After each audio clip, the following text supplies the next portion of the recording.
All right, what is up, y'all, and welcome to the video. This is not going to be the most exciting video. However, this stuff is really, really important, and it is critical for you to understand this stuff so you can maintain a solid reputation and relationship with your customers, and you don't do anything to put your pallet deal in jeopardy. So let's get right into it, y'all. We are going to talk about the different types of pallets and some really, really important considerations when delivering pallets to certain customers and understanding what those customers do and what they make or what they distribute or whatever they're using these pallets to ship out on. It's important that you guys understand what those items are. I don't ever go to a business that I'm starting new service with and not get a tour of the facility and get a really good understanding of what they do, what they make, how heavy their items are, how many they put on there, and all that kind of good stuff. So, all right, number one is grade A pallets. I just call these number one pallets. Most people just call these number ones. Some parts of the country, they call them grade A. These are pallets that can take a heavier load. They are close to new, or they've only been used once, maybe twice at the most, but as long as they have really light usage. They're made of a higher quality wood. They are clean. They are free from repairs and defects, as well as cracks, and they are not broken at all. So those are grade A number one pallets. These are the ones that you want to look for when you're scouting around for suppliers. That you will come across suppliers that just have a bunch of junky pallets out there all the time. I don't even understand how it happens. They must be buying, number two pallets and then reusing them two or three times. A lot of these companies will recycle pallets of their own, and they'll basically just use them until they bust. And then and only then will they order new pallets. So you will run into companies like that. Those are usually smaller businesses that are not part of these bigger corporations and conglomerates and whatnot. By the way, I'm going to show you guys how to identify smaller manufacturing companies and distribution companies because it is a little bit harder to bust through the gatekeeper on a lot of these bigger companies. Sometimes you have to nurture them for a long time. Okay, so that is number one pallet. So number two pallets, also known as grade B pallets, are really made for a little bit lighter loads. Maybe they're not made of as high quality wood. They are not quite as durable, but they are still really durable. They have signs of wear and minor repairs.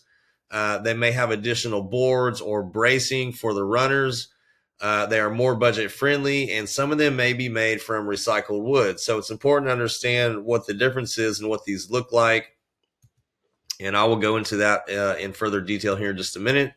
And then you have number three pallets, which are just completely unusable, guys. These are the pallets that we haul away and we throw in the wood dump. We don't even try to reuse these at all. I don't spend any time trying to fix these.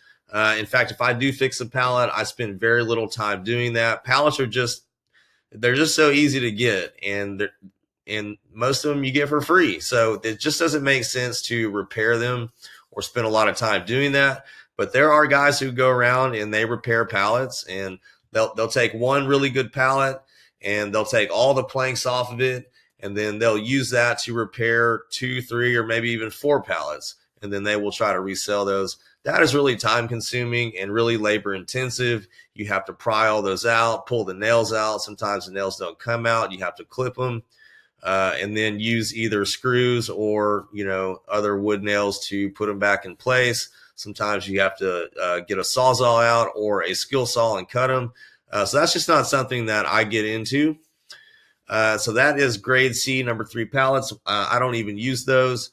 And then, okay, understanding what your customer needs. So this is the part that I was talking about that will help keep y'all's reputation intact and help keep you guys in a good relationship standing with all of your customers so you can service them for a long time. So knowing what your customer transports will help you avoid bringing them pallets that they may not be the best for them. If they ship heavier, more dense products, then you may want to ensure that they get number one pallets.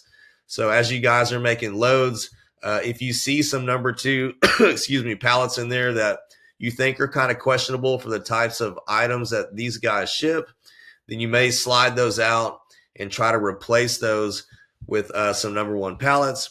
And then companies who ship lighter products are typically just fine with number two pallets.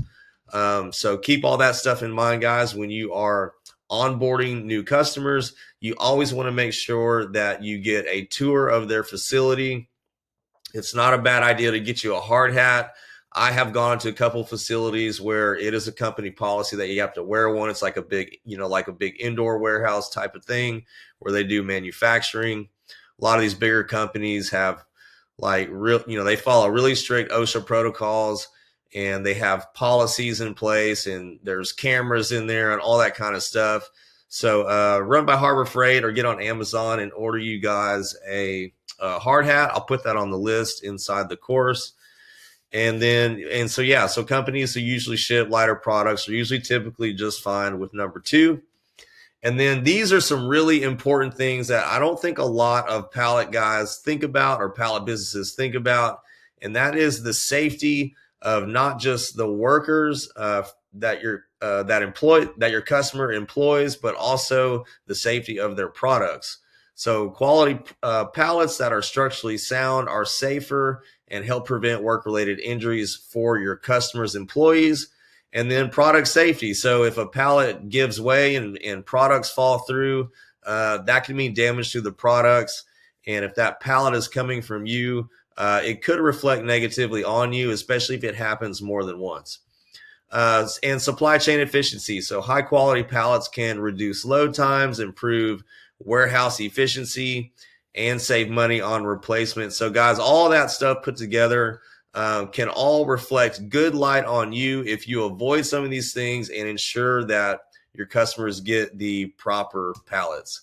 And then the last one is compliance. So pallets that are clean and comply with regulatory standards can often help businesses maintain their standing with compliance regulators, keeping them in good standing.